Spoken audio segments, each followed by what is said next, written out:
I'm going to read to you biographical sketch of Mr. Bishop and what he has done. Mike Bishop is a native Virginian and has been interested in all wildlife since the age before 6. I guess he didn't care. I don't know. Since the mid 1980s, Mike has been involved with bluebirds and purple martins, where he established trails and colonies on his parents' property in Spotsylvania County, Virginia. Mike retired after 37 years in public safety, including several years as a professional firefighter. By the way, once you hear all of this, you're going to be very, because this guy barely never stopped.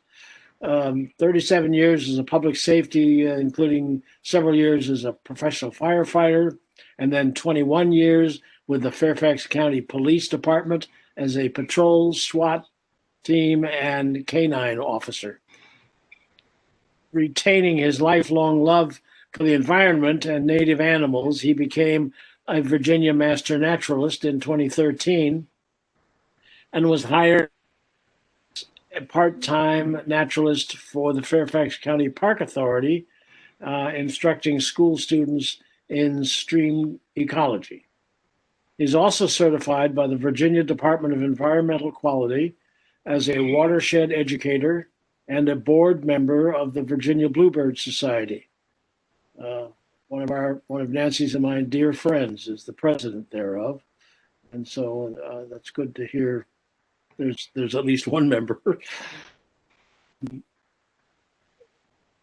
In 2015, he founded the Northern Virginia Purple Martin Initiative that has a mission statement of, quote, serving our native wildlife through direct action, end quote. To date, it has established 23 martin colonies, 4 bluebird trails, a wood duck trail, and a kestrel project on public lands.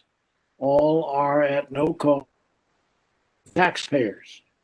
That part of it should make everybody feel a little bit better. I guess I'm done. Usually I have a lot of noise, but I can be quieted down. So without pushing it any further, ladies and gentlemen, let me introduce to you Mike Bishop. Thank you, Harry. And thank you, Laura, for inviting me to speak today. I've always enjoyed the Green Breakfast. I've been attending them for the last 8 years. I've missed a few here and there. I never thought I would be a presenter. And of course, when you asked me to do this, I didn't think we'd be doing this virtually. But as long as we can reach out to a large number of people, it all works for me. So welcome, everyone, and thank you for joining me today so I can tell you about one of my favorite subjects, the purple martin. Like Harry said, I started with this mission basically about 40 years ago at my parents' property, where I saw my first bluebird, became enthralled with it, established some trails, and eventually led to establishing some purple martin colonies. So how did I get to where I am today? In 2010, after being a landlord for martins for 30 years, we had to sell my parents' property. I lost rights to gain access to it. I was working for the schools at the time, and I was sitting there looking out my window, and I saw these big open fields, and I had a martin house that had not been put together yet, sitting in my garage. And I said, I just wonder. So I went and I talked to the administration. I said, can I put this martin house back there on one of the football fields? And they said, sure. So about 3 years later, I ended up getting a little static here. About 3 years later, I got some martins on there. This was in 2010. And I said, you know what, if I can do it here, I can probably do it just about anywhere else. There's some good open public space. And I put up a few more colonies. And in 2015, I gave it the official name, Northern Virginia Purple Martin Initiative. Of course, I had the mission statement of conserving our native birds through direct action. Direct action means that we go out and we install, we monitor, we fix, we do everything that's required to maintain a purple martin colony. We don't rely on Fairfax County, the Park Authority, or anywhere else to do anything to it. It's all our baby. So let me get started here. I brought up this picture. This was Fairfax County in 1940. Boy, don't we wish it was still like this. As you can see, there's a whole lot of cows. And I did a little research about Fairfax County, and I found some things that I didn't know. And that in 1936, Fairfax County had 100 dairy farms on within its 400 square mile perimeter, which I thought was amazing. And even more amazing, by 1955, there was almost 200 dairy farms. Virginia was the largest dairy product producing county in the state of Virginia at the time. Hard to believe. By 1965, almost all were gone. My family came to Fairfax County in 1960, and I do remember a few dairy farms, one being up in Tyson's Corner and a few out in the Centerville area where I live now. The last dairy farm was sold in 1988 in the Great Falls area. Okay, so there's virtually no dairy farms in Fairfax County anymore. That's a shame, because if you look at that, that is the perfect habitat for putting up a martin house right next to that stream there. There's not that many places like that anymore, and most of them are public, either owned by the Park Authority or other preservation organizations that still have things a little bit like they used to be. So in 1940, when this photograph was taken, there was 40,000 people in Fairfax County. That's 100 people per square mile. In 2020, we now have 1.2 million people, and the density is 3,000 people per square mile. So the reason I bring this up is that's one of the reasons that purple martins had disappeared from the landscape of Fairfax County.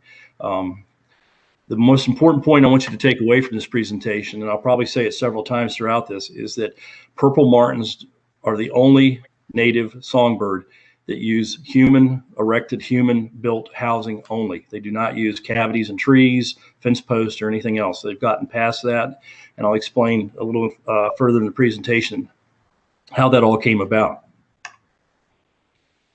So here's Fairfax County now. I don't think this would be real suitable in these two pictures for any purple martins. They do like urban areas, but they have to have a certain amount of habitat, green space, water sources, and so forth. They're not really that affected by fragmentation of habitat like a lot of other animals are. They're very adaptable to small parcels, so that works in our favor for putting up our colonies. Okay, and here's why we're here today. This is the purple martin. The purple martin is actually a swallow. He's in the swallow family. He's the largest swallow in North America. We have several others. We have barn swallows, tree swallows, cliff swallows in Virginia. They all migrate. They're all aerial insectivores. They only eat on the wing. They don't eat off the ground. They don't peck off trees. They don't eat berries. They only eat insects. This male is probably at least 2 or 3 years old. They don't get that purple plumage until their second molt on the second year. The first year when they come back, the fledglings look just like the females. It's very difficult to tell the male and the female. When you see two of them sitting on a gourd together, it's side by side. Sometimes you can tell, but it's a little bit difficult. So you can see he's got the large mouth for catching insects in the air. Unlike a lot of the other swallows, they don't have an extremely forked tail. It's a rather broad tail, which makes it very maneuverable in the air. The reason they're called martins is kind of funny, because when our European naturalists came over here and they started figuring out what animals were present on our continent, they named a lot of the animals based on animals that were similar back in their countries and continent. If you've ever been to Europe, house martins are very common around cities in France, England, Germany, so forth. And they thought that this looked like a house martin, so they called it the purple martin. There's 78 species of swallows worldwide. They're on every continent except Antarctica. There's even subspecies down on the Galapagos Islands that are separate from all the others as well. So here's a male and a female. You can see what we call dimorphism between the two, the difference in color. Size is almost the same. They're about 8 to 9.5 inches long. They live on average about 5-6 years, maybe 7. The longest recorded one was 14 years. We know that from a banding. But there's a lot of hazards involved with their lives, migration, predators, etc. So 5 or 6 is typical for one. They don't mate for life. They select a new mate every year. They don't necessarily use the same compartment, gourd, or house every year. So they basically just have a very lucky type life where they fly around and they do what suits them. they're a very, very unusual bird. Okay. People always ask me, well, what does the nest look like? Well, they basically build in a cavity. Again, it's always a man-made structure, whether it be a gourd, a house, or a box that somebody has put up. They usually lay from 4 to 6 eggs. They're always white like this. Like most other birds, they don't start incubating until the last one is laid. The female knows that she's not going to produce anymore. She'll incubate for 14 to 16 days. And they'll hatch at about the 16th day. The young stay in the nest for about 28 to 32 days until they're ready to fledge and are able to fly. You'll notice there's a lot of pine straw, a lot of straw in there. That's the base of their nest. What's unusual about these birds is they line their nest with leaves. That's not for the comfort of the eggs or the babies or the fledglings. They think two things happen with the leaves. They think that the leaves put off a natural pesticide that deters botflies and lice and some other things.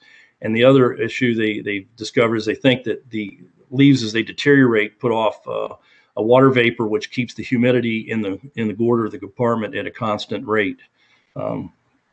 That's kind of up for question, but that's what scientists think the reason is, because they're one of the few birds that actually do that. Okay, this is one of our neighbors here. This is the tree swallow, more violet in color than the purple martin itself. A lot of people confuse this bird with purple martins. They think they have martins, but in fact they have these fellows. And this is the one that sat for me very stoically on top of one of my bluebird houses over at the Cub Run Rec Center. They are not colonial nesters like the purple martins are. Purple martins love company. They love lots of company. These guys are solitary nesters, and they tend to use our bird boxes. They also use tree cavities, holes in the sides of buildings. And what's confusing sometimes about them is from a distance, they look very similar because of the color, the shape, and so forth. They are smaller, but they arrive a little bit earlier. So everybody gets excited and they think, oh, the martins are here. No, it's the tree swallows. Well, that's exciting for me too, because I know they're going to start occupying some of my houses. But until you get the pair of binoculars out and put the glass on them, they are very confusing as far as whether it's a purple martin or tree swallow that you have. Okay, so here's the range of these purple martins. The orange designates where they are during our spring and summer months, basically from the Mexican border to the west, all the way up along the Rocky Mountains, up into several provinces of Canada, and then all the way up into Quebec on the north side, and then down to Florida. The orange down in South America is in the blue in South American continent. There is where they migrate to in the wintertime. Again, they're aerial insectivores, and there's no insects available when it drops much below 55 degrees Fahrenheit. There's no movement.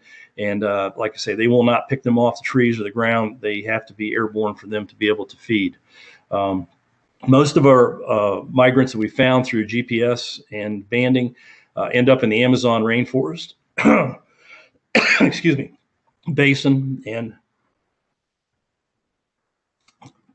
they stay there until December, when they start migrating back up here. They'll start landing, and we'll start getting sightings in southern Florida, Texas, and Louisiana somewhere around January 1st to January 5th. They migrate more northern as the temperatures rise. Typically around here, most of my martins arrive around March 27th or March 28th. Statistically, that's when most of my colonies get their first scouts. And they don't come in a wave then. They just come in drips and drabs. Those are the senior birds that know where they're going. They know what colony they want to go to, and they want to set up shop and stake out their claim.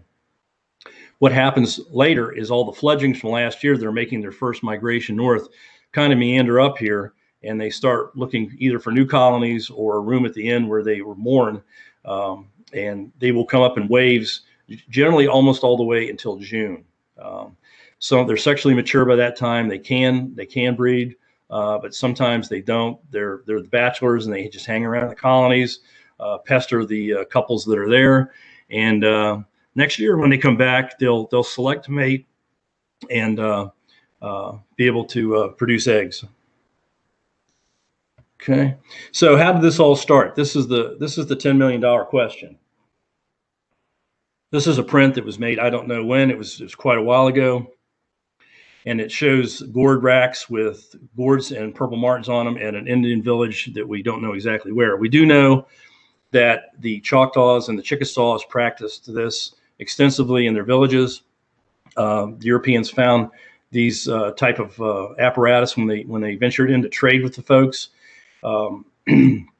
One thing that the Native Americans did was they trapped beaver and hunted deer, and they would always have to tan the hides. And when they would put the hides out, birds like ravens and crows and small hawks would come in and tear at the meat that was on the hides, destroying the value of them. And somehow they figured out that by attracting these birds, which do not like crows, ravens, and raptors, and having them in the middle of the village when these other birds would show up, the martins would go berserk and begin chasing them and chase them away from their hides. We have no idea how long ago this happened. We do know, obviously, that evolutionary processes take a long time. This didn't happen overnight, so we think this has actually been going on maybe for thousands of years. We're not really sure. But we do know that we've adopted these birds, that we semi-domesticated them, and they've chosen us to provide them with their housing. Okay. Coming up into the 20th century, aluminum was all the rage, and a gentleman by J.L. Wade in Griggsville, Illinois, had an aluminum factory, and he decided, hey, I'm going to make a little bit of money off purple martins and tell everybody that purple martins eat 10,000 mosquitoes a day. Well, they really don't, because mosquitoes primarily come out at night. Bats are good predators of mosquitoes. We found that martins only consume about 3% of mosquitoes in their diet. But he was kind of like the P.T. Barnum of the time, and he made a lot of houses and he sold them. And this is what popped up all over the country. There's still a whole lot of them around, and this is probably what I deal with most of the time when somebody says, "Come and look at my colony." They're not very conducive to having martins produce a lot of young, and they're very subject to infestation by sparrows and starlings, which unfortunately get in there and they will drive the martins away. Okay, so this was my first colony. This was at Westfield High School I was working, and this is the one I told you about where I got permission to put it up.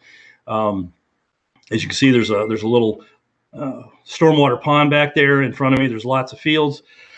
And it took me about 3 years to get martins there. Sometimes people take them 9-10 years to get them. A lot of my colonies, I get them the first year. A couple I'm still waiting on after 4 or 5 years.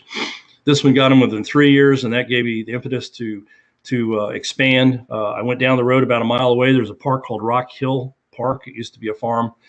It's a dog park now. I put up a house, and within 2 weeks, the house was full. And that really got me started saying, if I can do it there, I can probably spread this throughout portions of Fairfax County where the habitat is adequate for the birds. Okay. One thing that I did was I contacted Steve Johnson. Steve is the coordinator for all the Bluebird Trails in Fairfax County. And I said, Steve, if you could contact everybody, because they're the eyes and the boots on the ground, and have them tell me, do they see any old purple martin colonies in any of the places that they hike or they monitor colonies at? Well, I got a lot of responses back. That was really a good thing for Steve to have done. And this was the first one I visited. Someone told me, yeah, there's some purple martin houses at Burke Lake Park. This is right near the access road that goes around the back of the golf course. Well, there's everything wrong with this. And I talked to the manager, and he says, no, we haven't had purple martins in years. These were put up back in the 1980s. Everything that's wrong with it is, well, one's too short. One's growing into the tree. They need a 40-foot clearance from trees to be able to escape from predators. And you can see a lot of straw sticking out of them. So what we did was we went in, and a team of people that I work with, we erected this particular colony, and we replaced the houses with gourds. The birds absolutely love the gourds. These are PVC. They're starling resistant entrances, so the starlings can't get in there. And right behind all those folks is a really beautiful pond, and in front of them is about 100 acres of nothing but closely cropped grass. We did not get martins there the first year. The second year we got it. They filled up. The manager called me and said, Mike, can you put up another colony? The people down here love watching these birds. I said, sure. So we put up another colony, and this one has 12. We put an 18 gourd colony up, and it completely filled this last year. So that was our real first big success story, and everybody was real happy with the results of that. I received a call from a gentleman that did the Bluebirds at Oakmar Park, Oakmar Rec Center, Oakmar Golf Course. And he said, I'm getting ready to leave the area. I want to turn these Purple Martin houses over to somebody. Can you do it? Well, this house was one that actually we put up. The houses that were there had 6 rooms in them. There was 2 houses for a total of 12 compartments. And they weren't even full because there was a lot of sparrows. There's a huge sparrow problem there. So we went in, we took down the old colonies. We put up 2 of these. Each one has 18 compartments, so a total of 36. And I think, as I remember, this year we had 34 of the 36 compartments full. But again, we were fighting with sparrows quite a bit. Again, that's great habitat. Golf courses make absolutely perfect habitat for these birds. It's open. There's people around them. They don't mind being around people at all. In fact, they like it because they know that there's not going to be a lot of predators like raccoons and snakes and so forth wandering around when people are present. So they really thrive in this kind of environment. Okay, this is a case where I couldn't believe really what I saw, and I received a call from the manager at Bull Run Regional Park out in Centerville, and she said, "Listen, we have this Purple Martin colony," and I said, "Okay, hold on a second." I said, I've been coming out to Bull Run Park since I was about 7 or 8 years old. And I said, I come out there all the time. I've never seen a Purple Martin colony. And she says, well, it's kind of in an unusual place. And it's back behind the big mound of dirt in the middle of the park where they dug out for the swimming pool.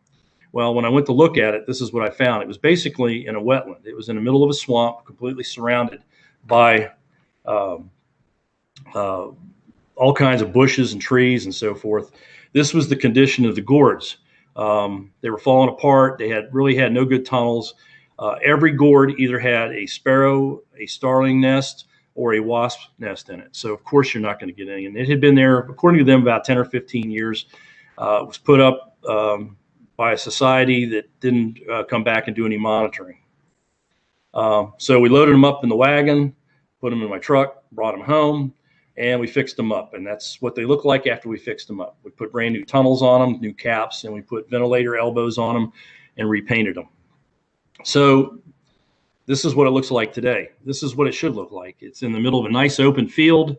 There's a swamp that this thing was in is nearby, so there's plenty of insects coming out of that for these guys. And I'm happy to say, after the second year, we got our first pair of martins in there.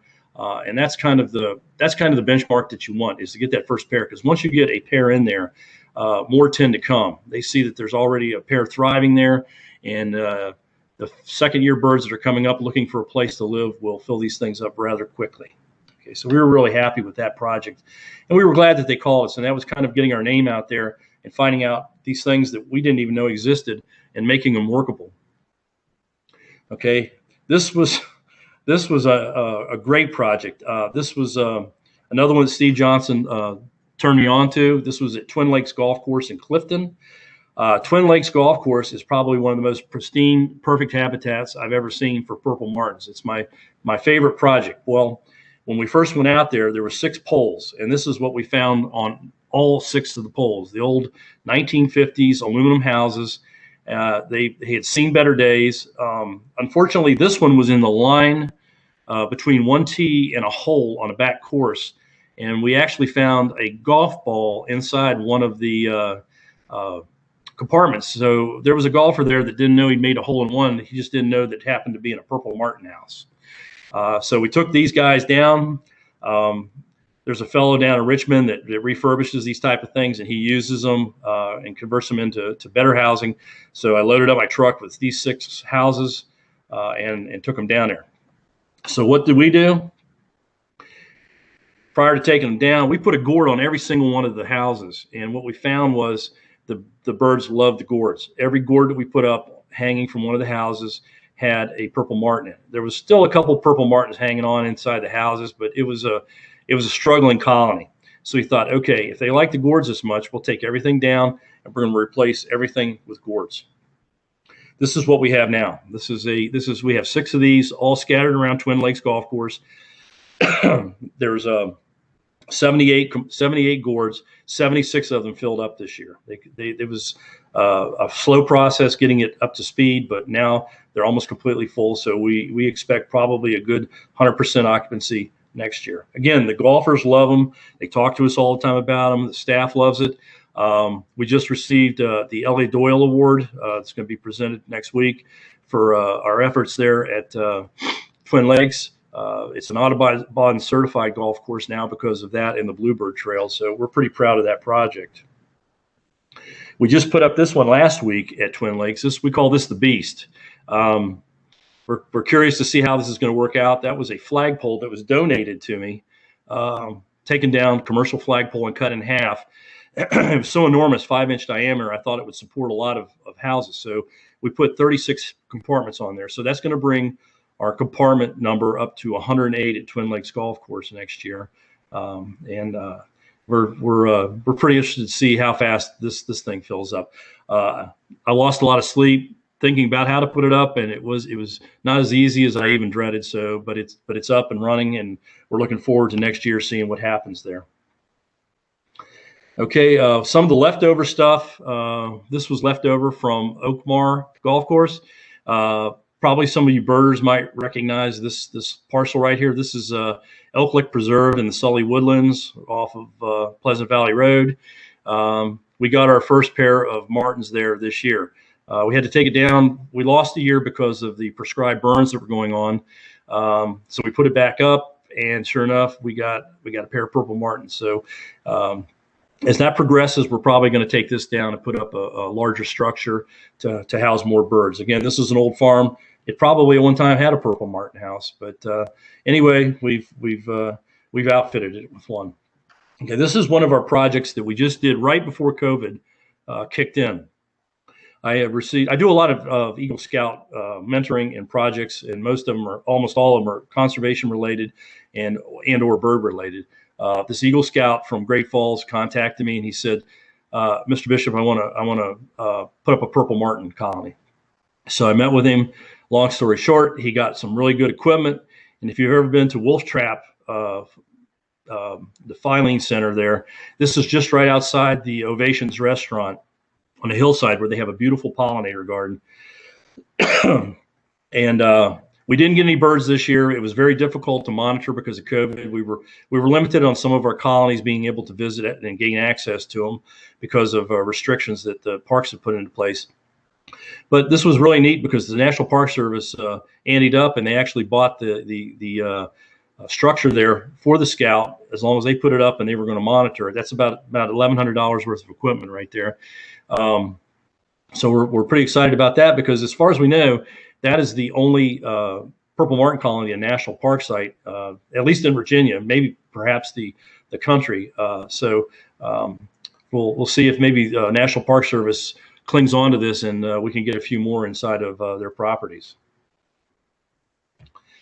Okay, one of the other things that's important when you put up the purple martin colonies is to include signage. I put this signage up at the Benedictine Sisters Monastery out in Bristow, where I donated a house to them at the Teaching Garden, it's an absolutely beautiful location there. A lot of people come up and they say, when I'm working on these, they say, well, what is that? And they think it's a light structure. They think it's cameras. Some people think it's like some sort of cell phone tower. So a lot of times what we'll do is we'll put up some signage. This is a brand new poster that the Purple Martin Conservation Society published, and we mounted it out there telling a little bit about the life cycle of the purple martin and enlightening people about it. And once people learn more about it, they're more inclined to care about the bird and conservation in general. So we really like being able to add signage to these things. The one out at the Wolf Trap facility is going to get something similar to this that the Park Service is going to put up.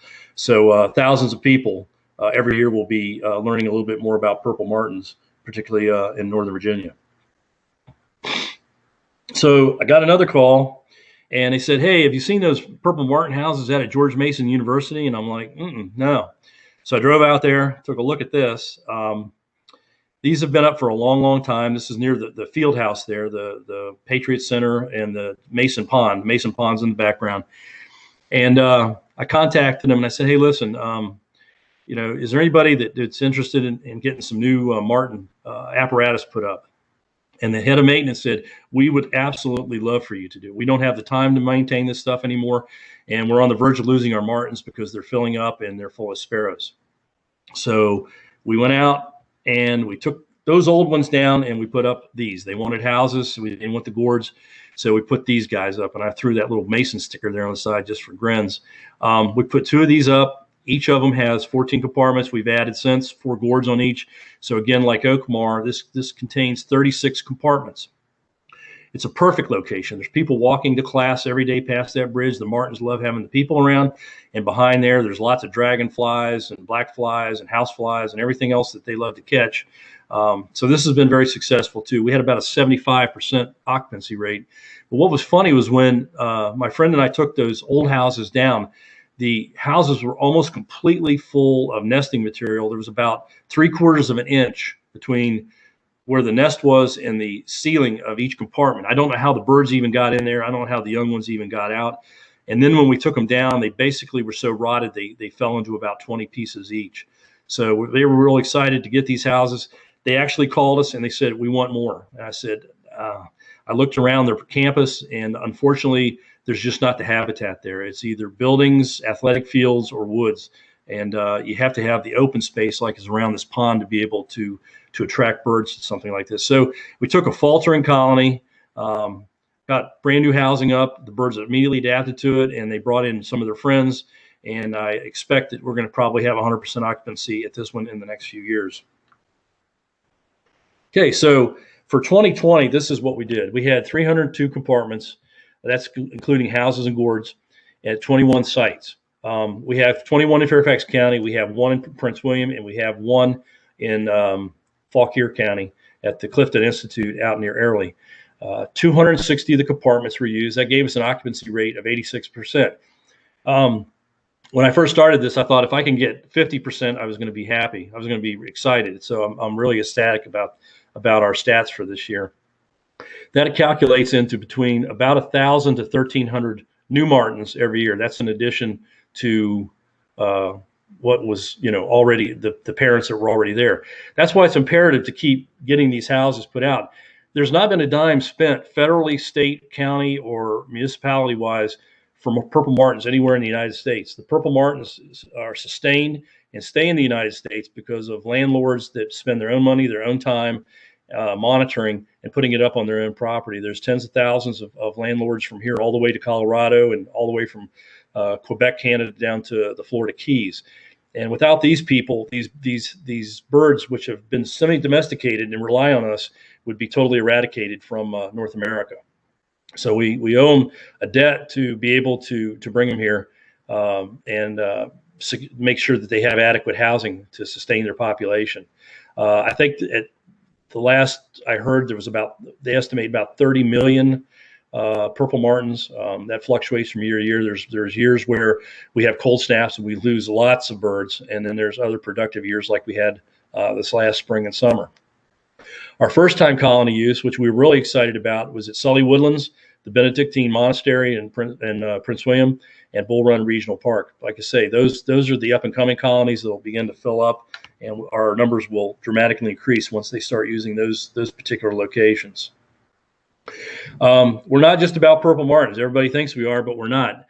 We actually have 2 wood duck trails that we've put up, and we've worked with the scouts on those. We monitor those. Most of them are along the western edges of the county, Bull Run and the Cub Run area. We build and assembled brand new houses. I think these are for the wood ducks. We also did a program for the Clifton Institute out in Ellie for kestrels. The director out there asked me to help with getting kestrel houses and installing them. This was the result. We put up 11 houses 2 years ago, and this year 7 of the 11 houses had produced pairs of kestrels that produced eggs and successfully fledged young. Very exciting stuff because it's a very, very vulnerable, and their number are decreasing nationally as well in Virginia. Prior to this, the director had not seen any kestrels on the property. And I said, let's put them up and see what happens. And sure enough, he picked the locations. I put them up, and all these young ones that fledged this year are all now, they're banded. So we're going to know that they're from that property in Fauquier County.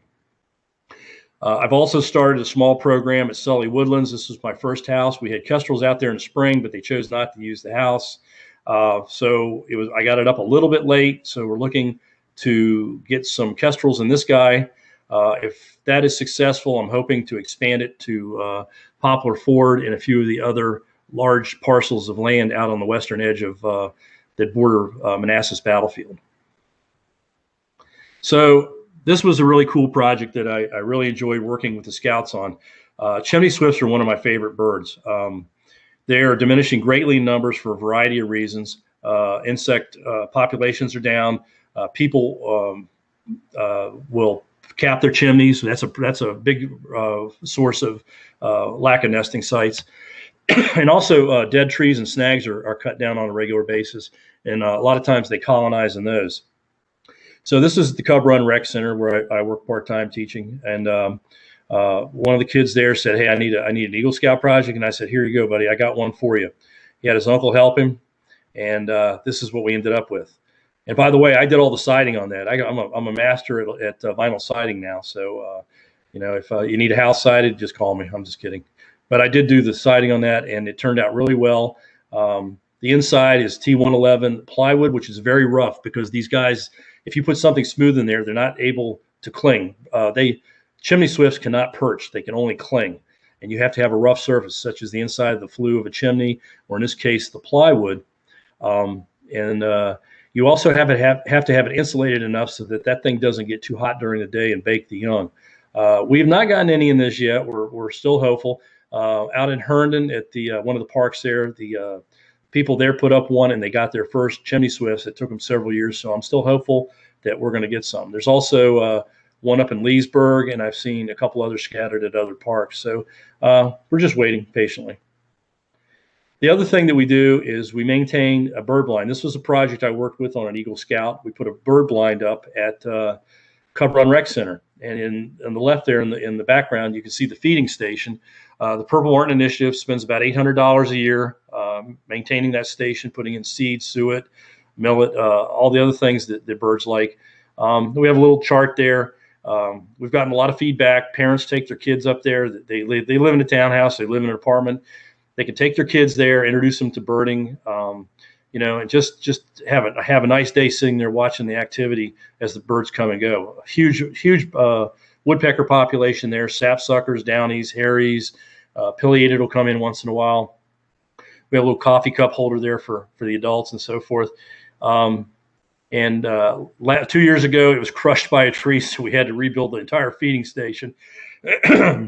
And also, a lot of the area photographers like it. They'll sit in there and get some great close-up photographs because it's only about 40 feet from the feeders to where you sit in there. Okay. And again, we have 4 Bluebird Trails that we have established and maintained on the western part of Fairfax County. We have about 38 houses. We fledged about, I think it was 76 bluebirds this year, and then like 30 some wrens, and then maybe about 30 tree swallows. So it was a good year. It was productive. We had a fairly normal spring, a little wet, but the birds did fairly well, and we had good numbers. One of the other things that we do, and we really enjoy this, is going out and meeting people that either have colonies or they want colonies, and they want us to come out and take a look at their property, or give us some ideas about how to get birds. This particular lady lives on the Potomac River down in Northumberland County, and we had mentored her for a couple years and given her some suggestions about how to improve her colony. During the last hurricane, I can't even pronounce the name of it, back in August, it came over her property, 74-mile-an-hour winds, and it took her colony down. She called me. She was upset about it. I said, "Don't worry, we'll get out there, take a look at it." It was pretty much completely destroyed. So we donated the goods here to get her a new colony. This was just a special case. She'd had a colony for about the last 30 years, so we didn't want that to go dark, and we came out here and gave it. And as you can see, she's obviously pretty happy about it. She enjoys her sunroom is just to the right there. She sits all day, reads her books, and looks at the purple martins. So, if we can make people happy and make the purple martins happy, that's what we do. Okay. The other thing that we do is a lot of outreach. Oh, let me just go back to this for a second. We also have another older lady that we help with her martins, and she had a really nice setup for many years.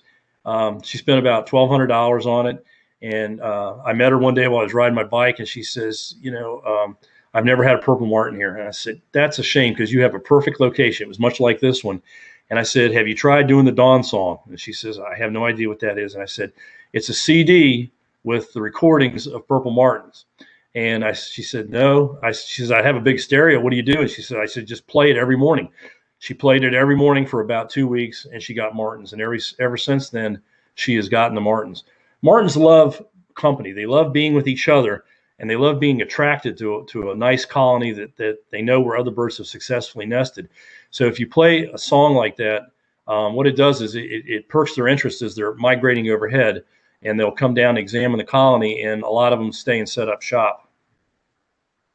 So the other thing that we do is a lot of outreach. This was at the Virginia Master Natural Conference down in Richmond a few years ago. We had a lot of people come by. We actually had a lot of people with feedback come back and say, I have the property you described, and I put up a purple martin colony. So we've helped the purple wave move throughout the Commonwealth a little bit more. We hand out free literature. There's lots of booklets on how to become a landlord, what kind of equipment to buy, and we freely give out our email and phone numbers. And if it's feasible, we make on-site visits to their properties to see if the habitat is adequate. And that goes back to my original thing. I live on 1/5 of an acre in the middle of a subdivision. I can't have a purple martin colony. I could put one up, but I wouldn't get any purple martins. And that's primarily the reason I started the initiative, was so that I could go. It's a little self-serving. I can go and look at purple martins at other properties and other people's properties, and still have that where I can go and observe them. This was our Rock Hill colony, and this is my last slide. So good, I'm just about on time here. We have time for questions. As you can see, this is after they start fledging a little bit. Parents are all hanging outside, or the birds are, the young ones are inside. There's not much room in there, so the parents, when it's hot like this, will tend to sit on the outside.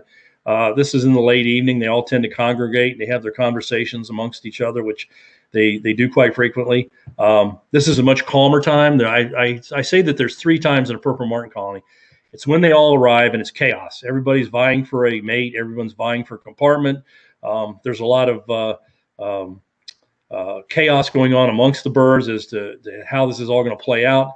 And then they get down to business of the nest building. Once they've selected a mate, things calm down. Everybody kind of ignores each other because they're working on their own little house. Then once the eggs are laid, the males are constantly bringing food back to the females. And then, of course, once they hatch, the male and the female both share duties, and they're coming back, usually about every 90 to 120 seconds. One of them is coming in. It's a quick drop off and back out. And once these guys start getting a little bit bigger, you'll see the heads all poking out. Everybody's trying to see the outside world. Occasionally I have to pick one up off the ground and try to figure out what compartment he came out of, because he comes out and walks around the porch just a little bit too much, looking around, and falls off. And then they start doing their little trial flights, building those wings up. They'll fly over to a tree and hang there because they're tired for 30 minutes, and then they'll fly back to the compartment. But the fun thing to really see with these guys is they teach the young birds get taught by the adults how to catch insects in the air. You'll see an adult come back with a dragonfly in its mouth. He'll come and show it to the young. The young will follow him out of the house. They'll get some altitude, and the parent will drop the insect and let the young bird catch it. And then, of course, the young bird will go to a tree or come back to the house and consume it. So they're extremely fun to watch. I enjoy watching my feeders, but once you get hooked on these guys, you can sit all day and watch their antics. So that's all I really have. there's probably a few questions, Laura, and I'd be glad to answer anything. I'm always available via email if anybody has any more questions about what they've seen today, or more questions about martins, or whether they could become a potential landlord, which I would like. But I would like to say one more thing. Our program has inspired a few other programs to pop up around the state, which I couldn't be any happier. A fellow down in Richmond has the Central Virginia Purple Martin Initiative now. The Williamsburg Bird Club, which I helped mentor some of the folks there, has what they call the Colonial Purple Martin Initiative, and they put up 3 houses, one at York State Park and one in Gloucester County and one somewhere else. And I just received word a week and a half ago from a lady down in Hampton Roads. The Audubon Club down there is starting a Tidewater Purple Martin Initiative, and they'll be putting up 3 colonies somewhere down around the Virginia Beach, Norfolk area. So I'm really, really excited about that. Like I say, the purple wave is moving through Virginia. That's all I have. Thank you for listening.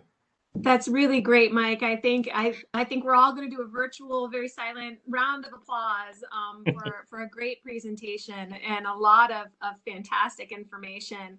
I think I'm going to start off some of our questions because I Okay. have a feeling that you're going to inspire a tremendous number of folks that have attended our Green Breakfast this morning. We had 40, when at our peak, we had 49 the folks that are joining us. So Great. Get ready, Mike. You're gonna your phone's about to ring off the hook.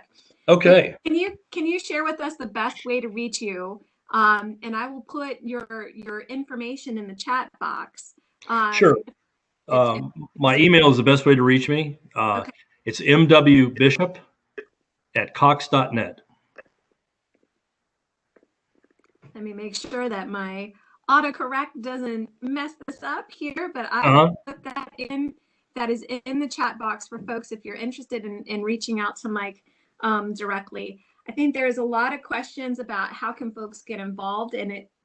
So if folks are interested in establishing a colony at their property, or providing a suggestion for another location, what's the best way of proceeding with that? Just to contact me and find out, first of all, what the location is that they want to put it at. Usually I come out and I do a site survey. It's not rocket science. It's just a matter of making sure that based on what I've had success with, that their property would be able to attract and sustain a colony. And the other thing that I tell people is this is not a set it and forget it type operation. It's not quite as intensive as a Bluebird Trail monitoring, because we don't have to monitor them every week. You can lower the houses and look at them. It doesn't really bother them, but there is some maintenance involved, and it's a little bit of get your hands dirty when you start cleaning these things out and working on the poles themselves. Gotcha. There were a couple of suggestions that were provided in the chat. Okay. And in terms of possible locations for you to take into consideration. Well, I'll write those down.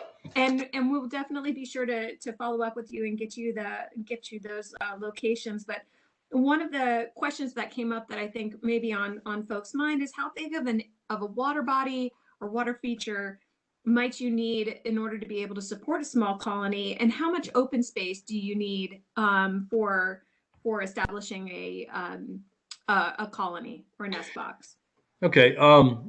The PMCA, Purple Martin Conservation Association, recommends a distance when you put a pole up of 40 feet minimum from any large trees and large shrubs around it. And that's because predators will tend to lurk in them and pick these guys off, particularly sharp-shinned, and Cooper's hawks.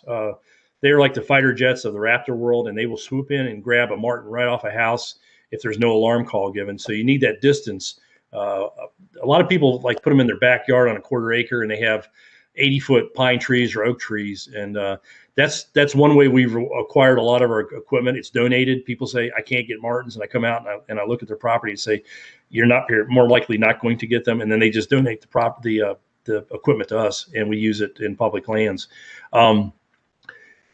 Usually they like to be within about 80 yards of someplace that's occupied, where people walk around, they see people.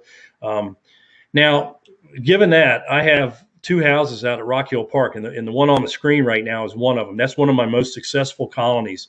And There's no houses around there. The nearest house is probably 2 miles away, but there are people coming in all the time, with their dogs to the dog park. So that kind of takes care of that issue. But you as far as a water body, I always say if you have a water body within about 3/4 of a mile, a half mile, 3/4 of a mile, it doesn't have to be a lake. It could be just a small pond. It could be a small stream. The other thing that I didn't mention is not only do they take all of their food on the wing, they drink on the wing. They will go down and they will skim. So it has to be something a little bit open enough to where they can come down and dip their beak into the water as they're flying over the surface and grab a little sip and then take off again. Obviously, when you have water around, you have a lot more insects.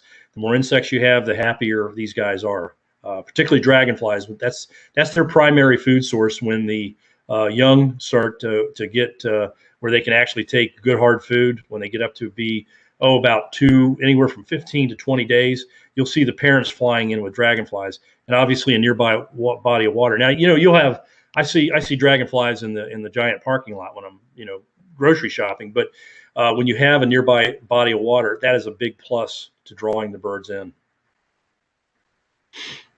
Great. I think you're inspiring again a lot of folks on to take a look and see where imagine some different locations even within their own communities. Mm-hmm. In regards to thinking about folks that may want to establish some of these colonies, what are some of the range of costs that are associated with the different house types? Okay. For example, this particular apparatus right here, this was one of my beginner rigs. Some of the other things that you saw are a little more sophisticated. Your pole right there, that pole is about $70. That house is about $50. And those gourds, they're about another $50. So really, for about $200 right there, you can get started. And there's nothing wrong with that. A lot of the equipment that I buy, the last equipment I bought was about $1,000. The price of aluminum, price of shipping, manufacturing, everything has gone up tremendously in the last few years. I will say this: you get what you pay for in housing. These houses are approaching the end of their life. They're about 5 years old. They're plastic. They degrade in the sunlight with the ozone and ultraviolet light and so forth. When I go to replace these, I'm going to be upgrading these. These were beginner houses to see how it worked out. And I do recommend that sometimes to people. Don't go and get the cheapest thing, but get something like this that doesn't cost an arm and a leg, and make sure you can get them before you go out and spend that $1,000 or $1,200 on a really high end unit. Great. I think again, a lot of folks are being inspired. I know my folks actually grow their own birdhouse gourds in hopes of establishing some different things. So if you have some space on your property and you're interested in growing some gourds, that's also kind of a fun way of establishing some of these. That would be a great way to start out. See if they come in. Then you could upgrade. The advantage, obviously, of the plastic gourds is they have a service port where they're easy to clean out, and they'll outlast your lifetime. They don't have to be replaced every 2 or 3 years, as natural gourds do that tend to rot out after that period of time. Yeah. So you do need some space though to let your gourds grow, because they will mm-hmm. definitely take over. There's a couple of other questions that have come up. I do want to just remind folks that this has been recorded. We are going to be providing this presentation on the Northern Virginia Soil and Water Conservation District's Facebook page. That may be an easy way of looking at it. And we will also be looking to add the presentations, our virtual presentations from this year, to our website as well. So it will be available just through a YouTube link, and we'll be sure to get this out so that folks can share it accordingly. Mike, there was a question that came up about your funding source for the Purple Martin Initiative. Do you want to share a little bit about that? Well, I can share a little bit. We have a few anonymous donors that have been very generous with us. Because we do all of our own installation, there's no cost there. We don't have to outsource that to somebody to put all this stuff up. So that means I spend a lot of time on ladders that I don't particularly care to do, but and pour concrete. But we do all that work ourselves. We have donations from people. We also have been involved in the grant program, which reduces costs from the Purple Martin Conservation Association. If you're going to put, for example, the George Mason colonies, that was a buy one, get one free type program. So we spent about $1,000 on that, and we got about $2,400 worth of equipment. So that was a great cost savings there. The new colony that we put up at Oakmar, the pole was obviously free, and we scratch built the gourd rack. And the gentleman who makes what's called the chirpy nest, which is a box type of arrangement, he worked with us and gave us a very valuable discount on his products. He basically just charged us for materials because it was a public project, and it's going to be a showcase product for his line of martin housing as well. We also get a lot of donated equipment. I get, like I said, I think I mentioned it during the presentation. I'll have people call me up and say, "Hey, my parents have moved, they passed away, whatever." They have all these colonies. I had one where that happened. The guy said, I bought this house, and there's all this purple martin stuff in the backyard. I went over and I completely loaded my truck up with gourds, houses, poles, racks. It was like Christmas Day in his backyard. He said, as long as you can get it out of the ground and you can load it up, it's yours. We built several colonies out of that. So donated material like that is very, very beneficial to us.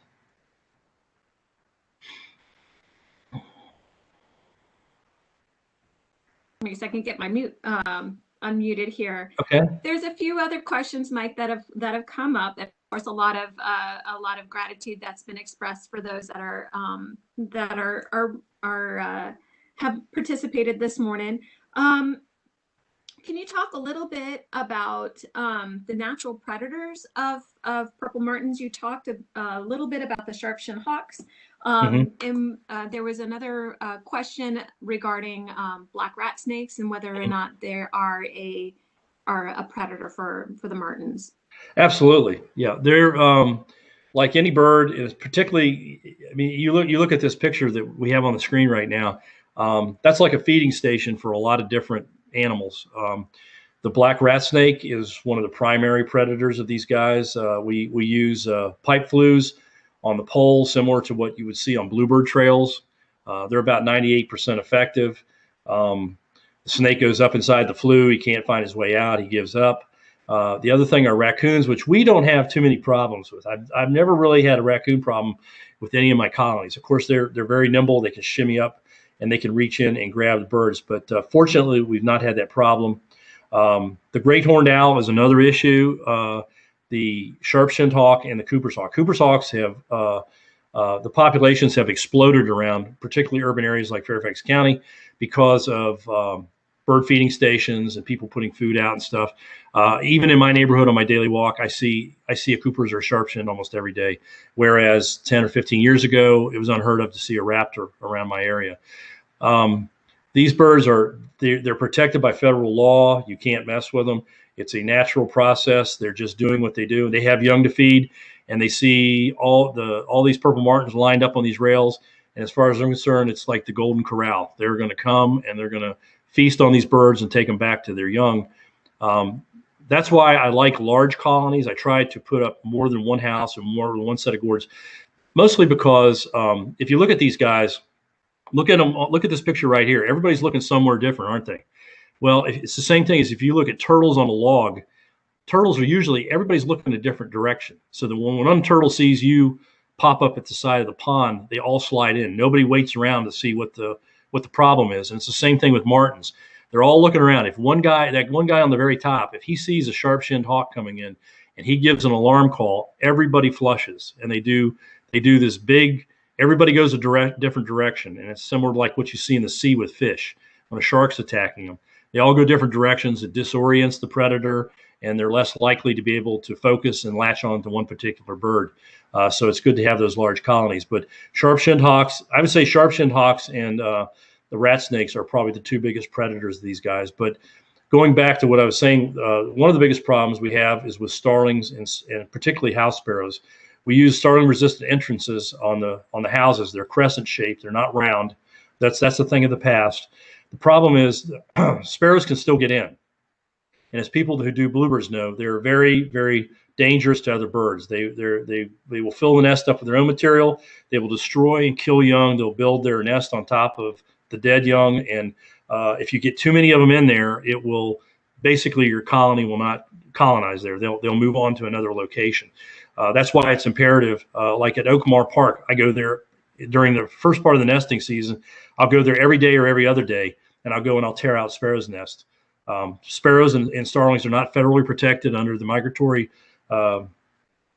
Treaty Bird Act of the early 1900s. You can trap them, kill them, get rid of them, whatever you want to do. I try to get there and get the eggs and or the nest. When there's young involved, I don't have the heart to destroy young birds. So I just have to like write off that colony for the year. But I've been pretty successful at removing them before we get to that stage. That segues really well into the next question that we have here, which is regarding the maintenance of these colonies. Mm-hmm. How frequently do you need to maintain them, and what's the level of effort that's involved with maintaining these structures? Okay.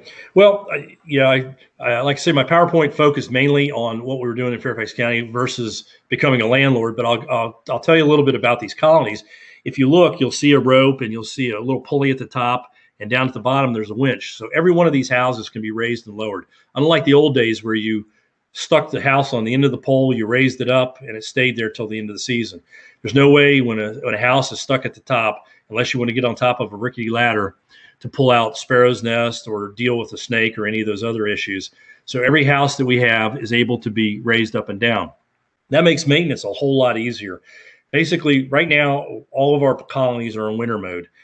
We've cleaned out all the compartments. Every compartment has to be cleaned out every year to remove the material because it may contain parasites or eggs of parasites and so forth. The birds will come back and nest in them, but it's better if you remove them every year. So we lower the house, we remove all the stuff. We just do routine inspection, make sure the winch is in good working order, make sure the rope is not frayed, and then put it back up. There's not a lot of maintenance on that side. The worry and the work comes in, like I said, about the sparrows coming in. You have to closely monitor that thing and get those sparrows out of there immediately as soon as you see them building in there. And if you have a huge problem, what you can do is plug all the holes except for one or two, so that when the martins arrive, they'll at least the first couple pair will have a place to start in there. And then you can start unplugging holes as the martins come in. Once the martins get a good foothold and a large contingent of the cavities are filled, you don't seem to have that problem with sparrows or starlings. So really all of your maintenance is in the fall. After you've cleaned your houses and put them up, you kind of can set them, forget them if you don't have predator problems. It's just a matter of cleaning them out, as we do with Bluebird boxes. Consider bringing you back in here, Mike, for another presentation on what it takes to be a good landlord. That's my whole other PowerPoint. Yeah, it's a whole another green breakfast. Yeah, I think again you've piqued a lot of folks' curiosity and interest in this program. The last question that we have, and then we're gonna roll it over for some announcements. And again, if anybody does have announcements, please be sure to share them in the chat feature, so that we can bring them forward and make sure that folks are aware of what's coming up. If there wasn't habitat before for the purple martins, if we didn't have these kinds of structures in place, where did they go? What did they do? And then what if percentage of purple martins is ideal for our bird population? That's a good question. I'll show you. Let me roll back here real quickly to my map. And I guess your question is a two-part. If we didn't have the houses, I'm not sure they could adapt quickly enough to resort to going back to cavities and so forth. There would be a tremendous loss. Like I said, I think they have the population right now at about 33 million, which they're not a species of concern, but the numbers are slightly decreasing, mainly because of climatic changes. Very, very intense weather systems, and also the fact that a lot of landlords are aging out. A lot of young people are not involved in this. This is why I try to do outreach and try to get folks like Boy Scouts and stuff involved. But to answer your question, if you look at this map of the United States, you'll see on the West Coast, there's a little bit of strip of orange. That's a Western subspecies. And then if you look in the Southwest section of the map in the United States, there's another blob of orange. That's the Southwest subspecies. So there's actually three species in the United States, but we're only concerned with the eastern ones, because the ones on the West Coast and the ones in the Southwest are still natural cavity nesters. They use snags, they use dead trees, they use saguaro cactus, particularly the Southwest varieties almost exclusively use the large saguaro cactus. So those guys never were introduced to anything man-made, either by settlers or Native Americans, such as the eastern variety was. So it's important that we keep up these programs. We don't want to lose the birds. I think in this day and age with loss of habitat too, I don't think there would be a chance that we would be able to sustain viable populations. We would reach a tipping point if people quit providing artificial housing for them. That's great. Well, Mike, we can't thank you enough for your presentation this morning. I think that this is really, again, chock full of all sorts of great information and inspiration. It's one of those birds that if you aren't familiar with it, it's just another one of those, kind of dark birds in the sky. But to understand the value that it brings to our ecosystem is really wonderful. And the fact that there's groups like the Northern Virginia Purple Martin Initiative and your leadership, Mike, that's helping to inspire others to become landlords is really, really fantastic. We do have, so again, a round of applause for Mike. Thank you. Round of applause. Yeah. I think it's really, again, very fantastic. So thank you so much for all of your time in preparing today's presentation, and congratulations to the Northern Virginia Purple Martin Initiative for your Elly Doyle Award.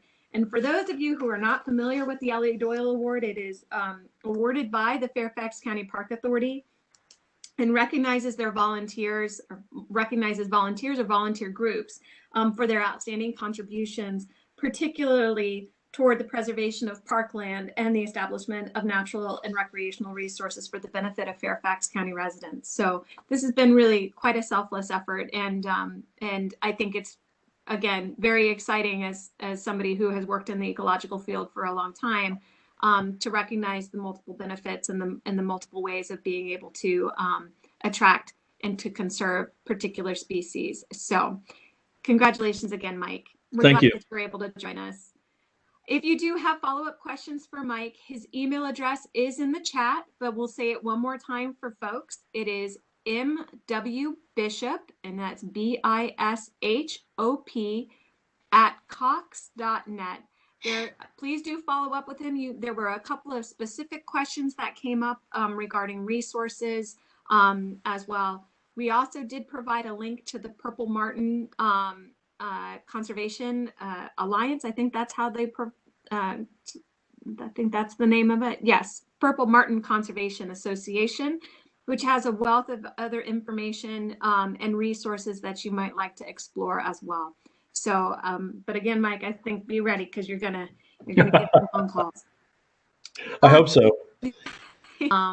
And please be sure to follow us on Facebook. Follow the Northern Virginia Purple Martin Initiative on Facebook, and see the wide variety of other great events that are taking place this season. So with that, thank you all very much. This was a great presentation, Mike. Very informative. We learned a lot, and have a new appreciation certainly for one of our residents, our Purple Martin residents in Fairfax County. So sure. I just would like to urge people, if you want to go out to these county parks, just spend a few moments and watch the birds. They're fascinating. Absolutely. All right. Well, thank you all very much for your participation today. We look forward to seeing you again in January. We are working on pulling together that program right now, and so stay tuned. We'll have some more information about that here in the coming weeks.